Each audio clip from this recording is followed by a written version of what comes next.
છત્રપતિ શિવાજી મહારાજ જીજાબાઈના ઉદરમાં હતો ને, એ માને ખબર નહોતી મારા ઉદરમાં દીકરો છે, પણ એને એટલી તો ખબર જ હતી કે મને ભગવાન દીકરો આપે કે દીકરી આપે, મારું સંતાન રાકું ઢેકું ન પાકે, આપને ટેકો દે એવું જ મારું સંતાન થાય. આટલો બાપુ માને પાવર હોવો જોઈએ. અને શિવો બાપુ ઉદરમાં હતો ને, રામાયણ ને ગીતા તો ઓગાળીને પાઈ દીધી હતી. એટલા માટે કહું છું કે બબે બબે પાના વાંચજો મારા બાપ. તમારા સંતાન ઉપર જો પ્રભાવ ન પડે તો મને કહેજો. શિવાજી ને બાપુ જીજાબાઈ ને જયારે પ્રસૂતિની વેદના ઉપડી ને, પછી એને એમ થયું કે આ દુશ્મનો કદાચ મારા સંતાનને મારી નાખશે તો. અને પછી બાપુ એ બાઈ ઘોડા ઉપર ચડી ગયો અને પ્રસૂતિની વેદના થયા પછી, વેદના ચાલુ થયા પછી 85 ગૌની મજલ કાપી હતી માં ભગવતી જીજાબાઈ. ઘોડા રાખતા હોય ખબર હોય બાપુ, 2 ગૌ તમે ઘોડા ઉપર જાઓ ને તો તમારા ટાંટિયા હકા થઈ જાય. 85 ગૌ બાપુ ઈ જોગમાં ઘોડા ઉપર બેહી નીકળી ગઈ. કેવી માં છે. અને પ્રસૂતિની વેદનાનો પાર ન રહ્યો ને, પછી જંગલમાં શિવાલય હતું ને, શિવાલયમાં જઈને બાપુ દીકરાનો જન્મ કરાવ્યો. અને ઈ દીકરો ઈ છત્રપતિ શિવાજી ધનકુક જીજાબાઈ ને શિવાજી જન્મો હતો. તલવાર કેરી ધાર ઉપર હિન્દુ ધર્મ. શિવો જન્મો ન હોત ને તો આપણે આ બેઠા જ ન હોત, હિન્દુ ધર્મ ન હોત આ દુનિયામાં. તેથી શિવાજી એક જ છે, બીજા બાપુ નહીં હોય. એકલો જજુનો તમે વિચાર તો કરો. અને બાપુ દુશ્મનોને એના ભેળો એનો ભાઈબંધ તાનાજી. છત્રપતિ શિવાજી ની માનું નામ જીજાબાઈ અને તાનાજી ની માનું નામ રાધાબાઈ. પણ તાનાજી ને શિવાજી ને મેળ નહોતો. તાનાજી બાપુ દુશ્મનની સાવણીમાં હતો અને આની કોર શિવાજી એકલો હતો. એના સૈનિકો હતા, પણ હારામાં હારો જો માણા હોય ને તો આ. અને બેયની જયારે નાની ઉંમર હતી ને, બબે વર્ષની, 1.5 વર્ષની, 2 વર્ષની, તાનાજીની શિવાજીની. એ શિવાજીને જીજાબાઈ ખોળામાં લઈ અને પૈપાન કરાવે છે. અને ઈ જ વખતે હામી સાવણીમાં રાધાબાઈ તાનાજીને પૈપાન કરાવે છે. પણ જીજાબાઈના ખોળામાં શિવાજી હુતો પૈપાન કરે છે અને રાધાબાઈનો તાનાજી ઊભો પૈપાન કરે છે. એટલે જીજાબાઈએ એની દાસીને બોલાવી. એ કે દાસી અહીંયા આવી તો. એ કે શું? એ કે આમ નજર કરી, આમ નજર કરી. આ ઊભા જે માને પૈપાન કરતા હોય એ દીકરા શું મોથ મારે આ દુનિયામાં. અને એ રાધાબાઈ બાપુ સાંભળે. અને તો પોતાની જનેતાને ખબર જ હોય કે મારું સંતાન કેવું હોય. એ વાત કરીને એ રાધાબાઈના રૂવાડા ઠરડાઈ ગયા. હો ભાઈ.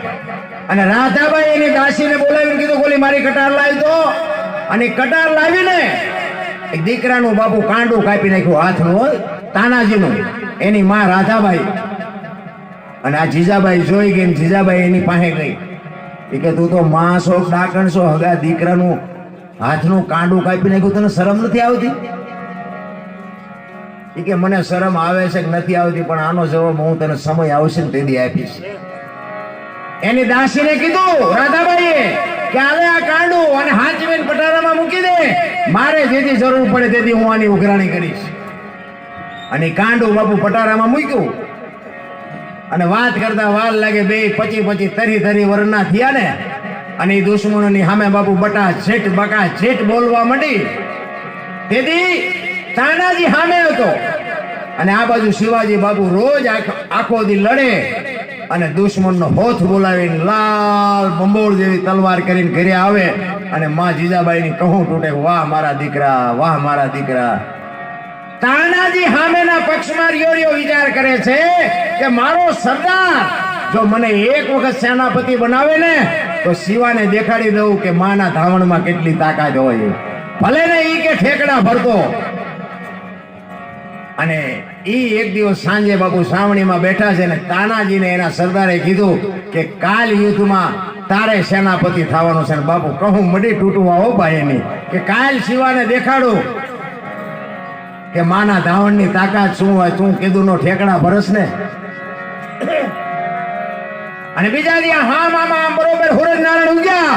ભલે ઉગ્યા ભાણ લો તુહારા ભામણા જીરાનો મરણ લગમાણ. એ રાખજે કસે પર આવો ઉજોય તું પાથરો અને હામાં બાપુ બાકા ચીક મીંડ્યા બોલવા. પણ બાપુ તાનો બાપુ એવો એમ કહેવાય કે જે તલવાર ફેરવતો હતો, પણ શિવાજીની તલવારને બાપુ ક્યાંય અડવા ન દીધી હો. કોઈ દુશ્મનની માથે અડવા ન દીધી, કોઈને વાગવા ન દીધી. એમાં દુશ્મનમાં બાપુ મારી તો શીનો હકે. હાંજ પડી ગઈ, સૂરજ નારાયણ મેર બેહી ગયા, યુદ્ધને વિરામ આપ્યો.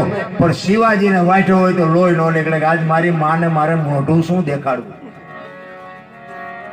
અને તાનાજીને કહું તૂટતી હતી, કા શિવા રોજ બહુ ઠેકડા ફરતો, આજ કોઈને લીટી કરી ગયો. શિવો બાપુ બોલી નથી શકતો. અહીંયા માં જીજાબાઈ ને સામે આમ રાધાબાઈ બે પોતાના દીકરાની રાહ જોવે છે. અને આમ માને જોઈને શિવાજીએ એને એમ થયું મારી માને શું મોઢું દેખાડે. બાપુ આમ ખેતરવાનો રાઉન્ડ મારી અને વાંહેથી સાવણીમાં વાંહેથી આવીને ગૌરઠો બળદિયો આવીને બહેને બેહી ગયો. શિવાજીને માં ભગવતી જીજાબાઈ કહે છે,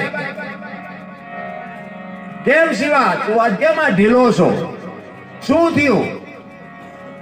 એ કે માં શું આજ તને વાત કરું. એ કેમ કે રાધાબાઈ નો છોકરો ઓલો તાનાજી નથી, એને મને ક્યાંય તલવારની પીંછી ન ઓડવા દીધી. અરે એની બહાદુરી ને એની કુમારી શું એની બહાદુરી છે, શું એની વાત કરું.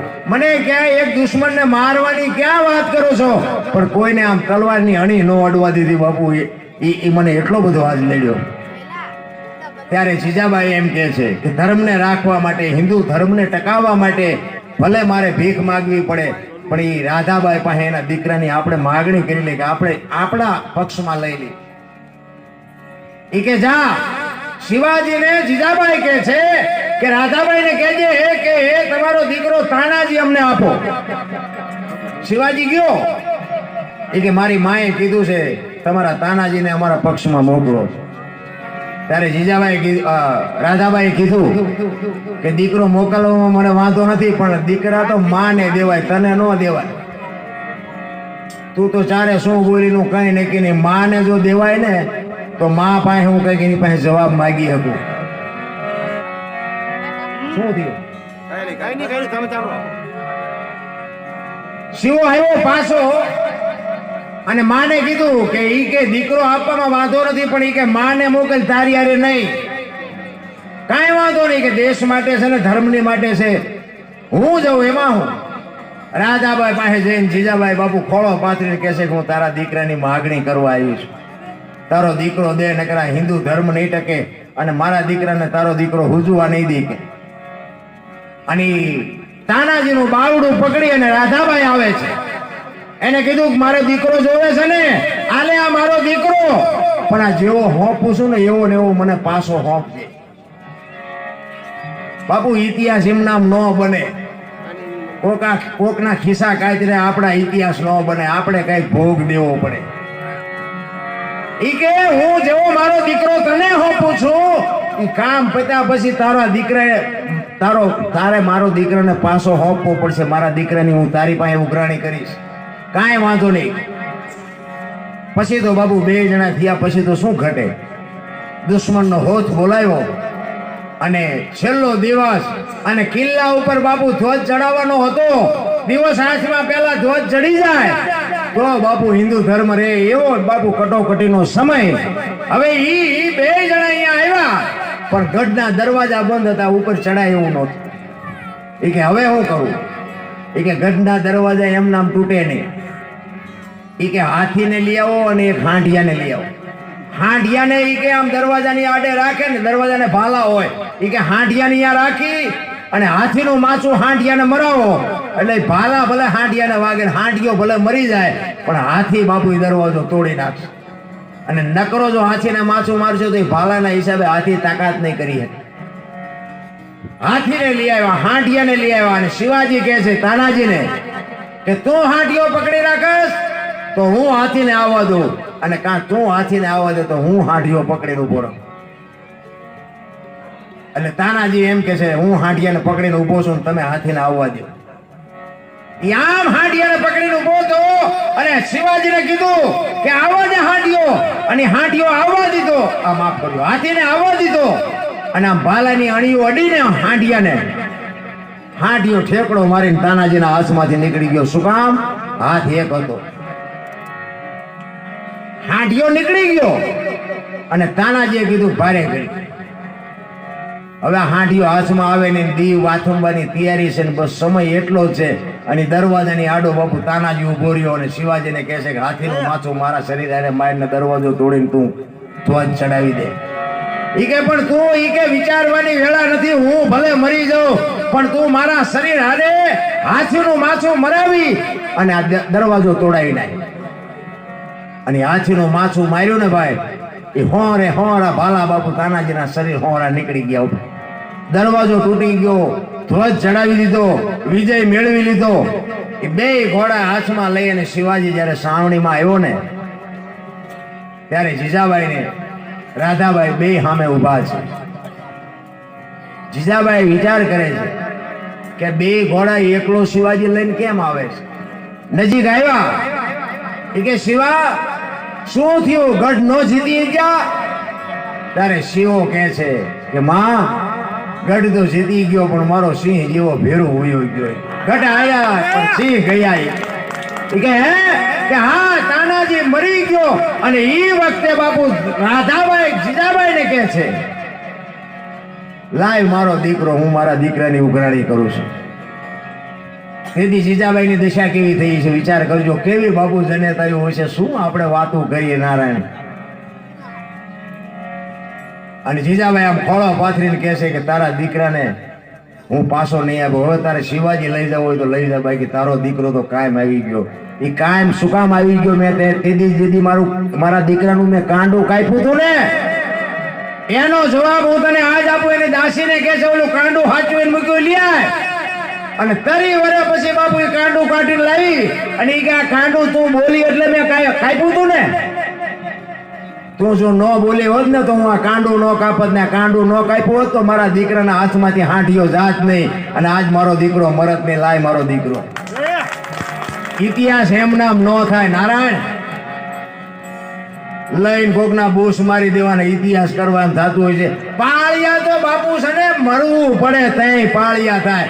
પૂતળા તો ગમે એ ઉભા કરી દે. પૂતળા ઉભા કરવામાં બહુ જરૂર ન પડે.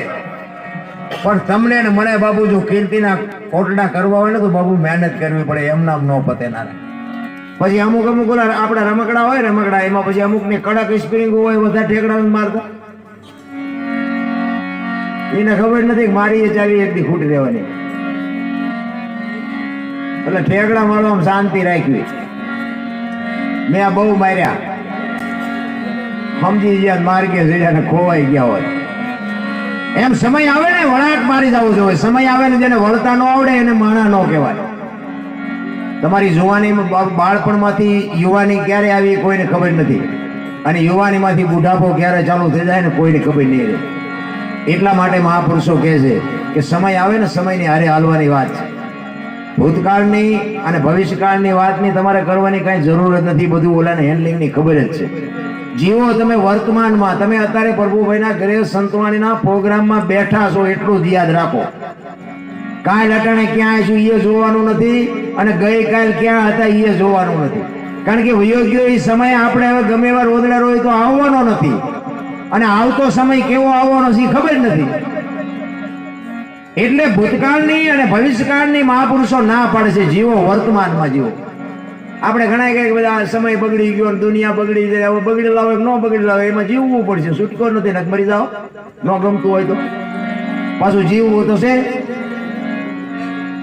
અને જેને પૂછો ને બધા એમ જ કે માણા બગડી ગયા માણા બગડી. મને અમુક ઘણા કે માણા બગડી નથી ગયો માણા બગડી ગયો. હું એમ કહું તું ગધાડો છે.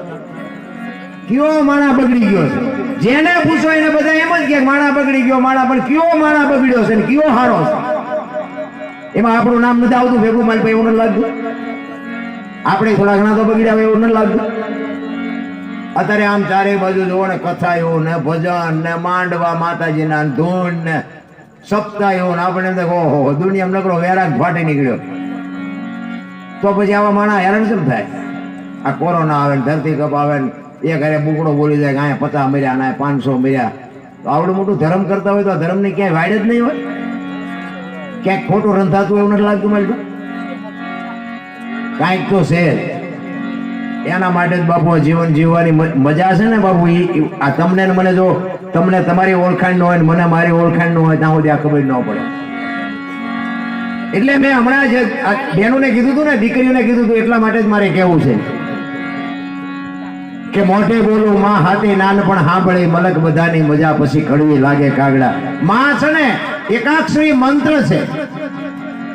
માનું સર્જન કરવું પડ્યું અખિલ બ્રહ્માંડના માલિકને કે ઘરે ઘરે હું નહીં ભૂગી શકું. આ માનું માને જો બાબુ હાચવી લ્યો ને એટલે ભગવાન પાસે જવાની જરૂર જ નથી. માં છે ને ઈ જ ભગવાન છે. આ ટપા પડે તો નો હાસવાથી તમારે જોવાનું, તમારી માને જોવાનું. બાકી હાચવજો, ગાડી પાટેથી જો હેઠી ન ઉતારી હોય તો હાચવજો. આના સિવાય બીજો કોઈ ભગવાન છે નહીં.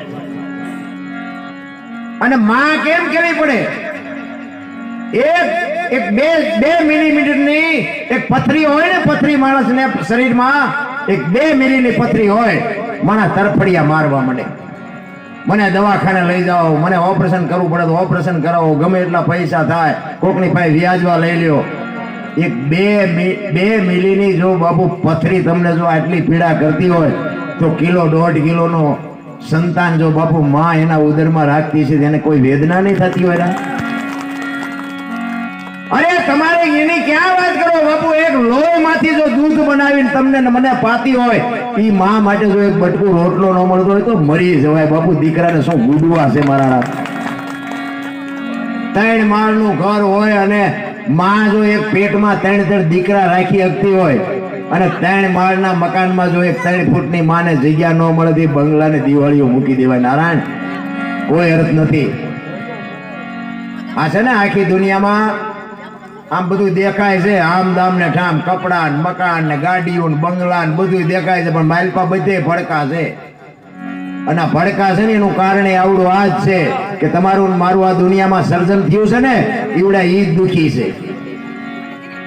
આ જો દુનિયા બાબુ અંદરથી જો રોતી હોય ને એનું કારણ જ આવડું આ છે. પણ મેં હમણાં કીધું એમાં સંસ્કાર ઘટે છે. સંસ્કાર બાપુ માં જ આપી શકે, બાપની તાકાત જ નથી. મેં હમણાં કીધું ને એમ ધર્મ જ્યાં ધ્રુજો ને પુરુષ શક્તિ નથી પૂગી, દેશની આબરૂ બાપુ દીકરીઓએ રાખી. એક બિલખાના પાત્રમાં વાણિયાનો દીકરો એક લખવું હોય તો લખી લેજો. વાણિયાનો દીકરો ઉંદરડું મારી શકે? દીકરો કેમ કાપ્યો છે? ચંગાવતી ને સગાળ જાય. આપણે દીકરા નથી કાપવાના. હમણાં બાબુએ કીધું નામ સમો વડ કોઈ નહીં, જપ તપ તીર્થ ને યોગ, નામે પાતક છૂટીએ નામે નાશે. ગમે એનું નામ તમારા સદગુરુએ આપ્યું હોય ને એ નામ પકડીને હાલ્યા જાઓ, બાકી કાંઈ કરવાનું જ નથી. એક વાણિયાનો દીકરો અને એક સાધુને જમાડવા માટે બાપુ જો દીકરો હગા દીકરાને બાપુ આમ મૂસે લીંબુ ઠરતા હોય ને એ ન કાપી શકે. કેવડી ગાંઠ વળી ગઈ છે વાણિયાની. એ ભગવાનને લઈ આવ્યા સાધુના વેશમાં ને કીધું કે બાપુ માણાની માટી જોવો ને, દીકરાને કાપ્યો ને બાપુ થાળી આમ પીરસી દીધી. ટૂંકમાં કહું તમને, એ થાળી આમ પીરસી ને પછી ભગવાન કે છે કે એકાદું છોકરું મારી ભેગું બેહાડો, મને એકાદું છોકરું ભેગું હોય ને તો મને ફાવે, નકર ફાવશે નહીં. સગાળસા કહે છે પ્રભુ એક જ દીકરો હતો એ તો એમ કાપી નાખ્યો, બીજું તો છોકરું છે નહીં. તેની થાળીને ઠેવું મારીને બાપુ અખિલ બ્રહ્માંડનો માલિક ઉભો થઈ ગયો. એ કે તો તમારે પેલા નો બોલાય, વાંચિયા થઈ ગયા, હવે હું વાંચિયાના ઘરનું ખાતો નથી. તેથી સગાળસા ભાંગીને ભૂકો થઈ ગયા. અરે તારી ભલી થા, દીકરો કપાયો ને હવે ખાય નહીં. અને તેથી મારો નાથ બાપુ હાલ તો થયો. તેથી સગાળસા ભાંગીને ભૂકો થઈ ગયા. લગામ બાપુ ચંગાવતી હાથમાં લીધી. તમે બેહી જાઓ, હવે બાવન હું નહીં જવા દઉં. જો દીકરીઓ બાપુ રણચંડી, એટલા માટે કહું છું કે તમે તો શક્તિઓ છો. તમે ધાડો તો આજે બાળીને ભસ્મ કરી દો, તાકાત છે તમારામાં. પણ હવે તમે ફેશનમાં દી ઉઠાડ્યો, કેવું શું ને અમારે?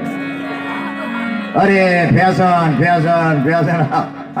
જરાક આમ મોટી સિટીઓમાં જઈને આમ આપણે બજારમાં આવેલા હતા ને આપણે થાય વંટોળીઓ આમ વિયો જાય ને પછી જઈશું આપણે ઘડી હોય થઈ રહ્યા છે. એવા વંટોળિયા સડે તમે જુઓ.